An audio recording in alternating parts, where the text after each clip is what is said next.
তো বাড়িঘরের অবস্থা আমার সকাল সকাল তোমাদেরকে দেখিয়ে দিচ্ছি। কালকে কারেন্ট ছিল না রাত্রে, তো এই যে সবাই নিচে শুয়েছিলাম পাটি পাতিয়ে। এই তো বিছানাটাকে গুছাবো। তো যাই হোক, আজকে দিদিভাই আসবে না, প্রচুর কাজ রয়েছে, রান্নাঘরে কাজ রয়েছে। তো সমস্ত কাজগুলো সেরে নিয়ে একে একে অনেকটা লেট হয়ে গেছে। তো চলো বাইরেটা দেখে আসি। ওয়েদারটা সকালের দিকে তো হালকা বৃষ্টি ছিল, এখন আর কি হালকা হালকা কি ভালোই রোদ্র উঠেছে। তো বর সকাল সকাল বের হয়ে গেছে, আজকে একটু কাজ রয়েছে। তাই দেখো স্নান করে কাপড় চোপড় একটু হালকা পাতলা মেয়ে ধুয়ে দিয়েছে স্কুল ড্রেসটা। আর দেখো প্রচুর রোদ্র উঠেছে।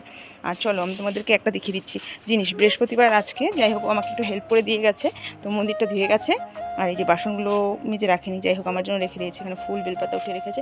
আর দেখো আমাদের গাছের পেয়ারাটা কতটা বড় হয়েছে, কতটা বড় হয়েছে। আর সূর্যি মামা দেখো কি দিচ্ছে, সত্যি খুব সুন্দর বড় হয়েছে। তো আজকে পেরে ফেলবো।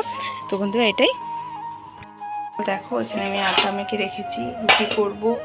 আর এদিকে যে চাল ভেজে রেখেছি, ভাত করব। বাসনপত্র ছড়িয়ে ছিটিয়ে রয়েছে, এগুলো সব মানে আমারই মাজতে হবে, কারণ দিদিভাই আসবে না। তো যাই হোক প্রচুর কাজ আছে। বন্ধুরা তোমরা পাশে থাকো, আমি সব কাজগুলো সেরে নিই। হ্যালো বন্ধুরা, তোমরা তারপর সকলে দেখা কেমন হচ্ছে। আছো? আশা করি ভালো আছো। তো দেখো আর একটি নতুন ভিডিও নিয়ে চলে এলাম তোমাদের সামনে, আশা করি ভালো লাগবে।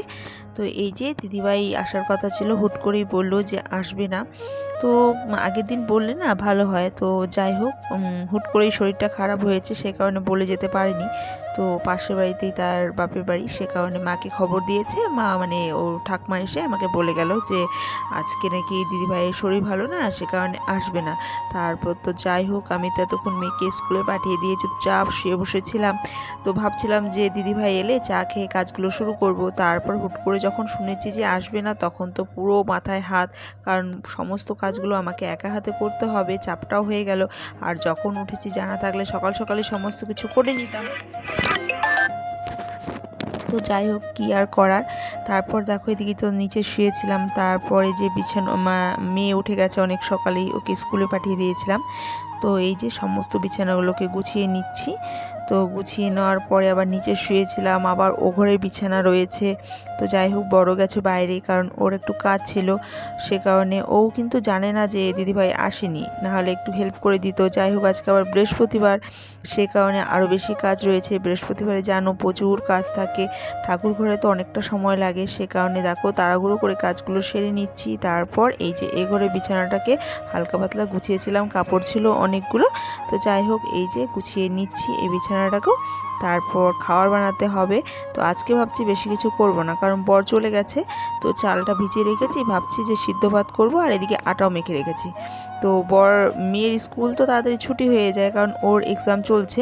তো হয়তো এখনই চলেও আসবে। এদিকে দেখো এই যে আমার এখানে আয়রনটা আবার সকালের দিকে বের করে রেখেছিল বর, এখানে আয়রন করেছিল। তো এই কারণে আমি আয়রনটাকে ঢুকিয়ে রাখলাম। আর এই আয়রনটা কিন্তু আমার বাবা মারা যাওয়ার কিছুদিন আগেই আয়রনটা কিনেছিল, তাই সুন্দর করে আবার ঢুকিয়ে রেখে দিলাম। আর রোদ্রুটা ভালো দিয়েছিল, সেই কারণে চালের গুঁড়ো আর এই যে কাঁঠালের বিচি আচারটাকে সুন্দর করে রোদ্রে দিয়ে রেখেছি। তারপর দেখো এই যে ঘরগুলোকে সুন্দর করে ঝেড়ে মুছে নিতে হবে, কারণ বৃহস্পতিবার না থাকলে না মুছলেও চলতো, তবে বৃহস্পতিবারের দিন ঘরটা না মুছলে ভালো লাগে না, সে কারণে। আর এই যে দেখো এইখানে বাসনগুলো সব বের করে রেখেছে। তো বাসনগুলো বড়ই বের করে রেখেছিল, মন্দিরটাকে মুছে দিয়েছে, ফুল এনে দিয়েছিল, তাই আমি ভাবলাম যে বাসনগুলোকে সুন্দর করে মেজে নিই। আর এই কাঁসার বাসন মাজতেও অনেকটা সময় লাগে। তো যাই হোক পিতম্বরী পাউডার দিয়ে সুন্দর করে মাজলে চকচকে হয়ে যায়, আর দেখতেও ভালো লাগে, সে কারণে দেখো অনেকটা সময় লাগে, আর মাজার পরে না খুব ভালো লাগে। তো দেখো ঠাকুর ঘরে চলে এসেছি, এসে এই যে ঘরটাকে সুন্দর সাজিয়ে নিয়েছি। আর ফুলের যা ক্রাইসিস, আর কি বলবো, ফুলই পাওয়া যায় না। যাই হোক যতটুকু পেয়েছি ততটুকু দিয়ে সুন্দর করে পুজো করতে হবে। আর অন্যান্য দিন তো একদমই পাই না। যাই হোক আজকে বর সব কিছু ফুল জোগাড় করে দিয়েছে। আর একটা গাছ রয়েছে প্রচুর উঁচুতে, সেই গাছ থেকে সুন্দর করে ফুল পেড়ে দিয়েছে, বেলপাতা পেড়ে দিয়েছে। আর দেখো প্লেটের মধ্যে মাটি, দুব্বো ঘাস আর হচ্ছে ধান সিঁদুর দিয়ে সুন্দর করে ঘরটাকে বসিয়ে দিলাম, কারণ আমার এখানে তো মাটি নেই, সেই কারণে একটা থালার মধ্যে মাটি দিয়ে তারপর ঘরটাকে বসিয়ে দিই। এই তো সমস্ত কিছু গুছিয়ে নিয়ে ঘরটা বসানো হয়ে গেছে। এবার এই তো ঘরটা বসিয়ে নিলাম। এদিকে কিন্তু মেয়ে ক্যামেরা করে দিচ্ছে, মেয়ে স্কুল থেকে চলেও এসেছে। এবার টেনশন ঢুকেছে, রান্না তো হয়নি, কি খাবে। তো দেখো কি আর করবো, এদিকে পুজোটাও মানে তাড়াহুড়ো করে শেষ করতে পারছি না। তো এই যে ক্যামেরা করে দিচ্ছে মেয়ে, তো ভালোই ক্যামেরা করে, এটুকুনি বা কে করে। আর এদিকে আমার মানে কি বলবো, ক্যামেরার যে স্ট্যান্ডটা দিয়ে আমি সবসময় ভিডিও করি, সেই স্ট্যান্ডটা না ভেঙে গেছে, সেই কারণে হয়েছে আমার অসুবিধা। না হয়তো আমি নিজে থেকে একা একাই সব কিছু করতে পারি, না হয়তো একে ডাকো ওকে ডাকো, কি আর বলবো, অসুবিধায় পড়ে গেছি। আর এই যে দেখো গাছ থেকে পেয়ারাটা পেরে নিলাম, আর পেয়ারাটা না বেশি পেকে গেছে, আজকে পারবো কালকে পারবো করতে করতে সমস্ত পেয়ারাটা মানে অনেকটাই নষ্ট হয়ে গেছে। যাই হোক, তো ঠাকুরকে দিয়ে দিচ্ছি, ঠাকুরকে দিয়ে দিলেই আমাদেরও খাওয়া হয়ে যাবে। তো এত বড় পেয়ারাটা সুন্দর পেকেছে, সত্যি কথা বলতে না নিজের জিনিস মানে ভালো না হলেও ভালো, এটাই। তো দেখো এই যে রুটি হয়ে গেছে, আলু ভাজা হয়ে গেছে, ভাত হতে তো একটু সময় লাগবে, সে কারণে ভাবলাম যে রুটি আর আলু ভাজাটা খেয়ে নিই, তারপর পরে দিয়ে ভাত খাবো। বাবা উঠো। আর এদিকে বড় নেই, বর গেছে একটু সকাল সকাল বেরিয়েছে একটু দরকারে, সে কারণে ও তো আর খাবে না দুপুরের দিকে, এদিকে রান্নার চাপটাও নেই। আর কর্ম করে এই যে এখন বসেছি খেতে।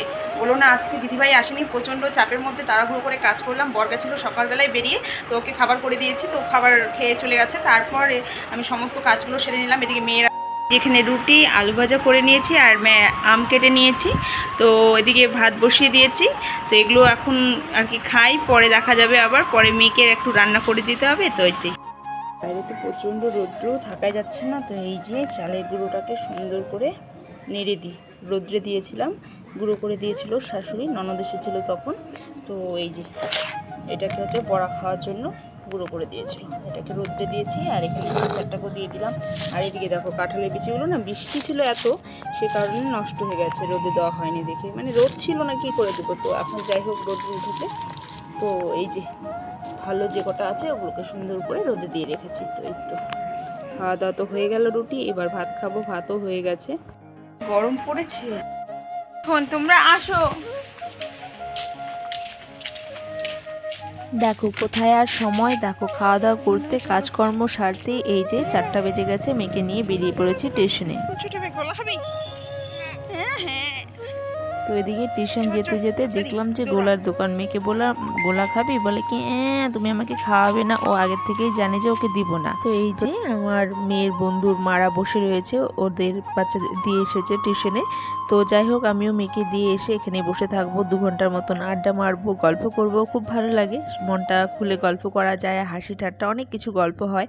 তো দেখো মেয়েকে টিউশন থেকে নিয়ে এসেছি, এখন বাজে 7:30। আর এখানে একটা ননদ হবে, তো ক্লে দিয়ে সুন্দর কানের মালা বানিয়েছিল, এগুলোই দেখছিলাম। তো বন্ধুরা এটাই ছিল আজকের ভিডিওটি ভালো লাগলে লাইক কমেন্ট শেয়ার সাবস্ক্রাইব করে দিও। Bye bye, tata.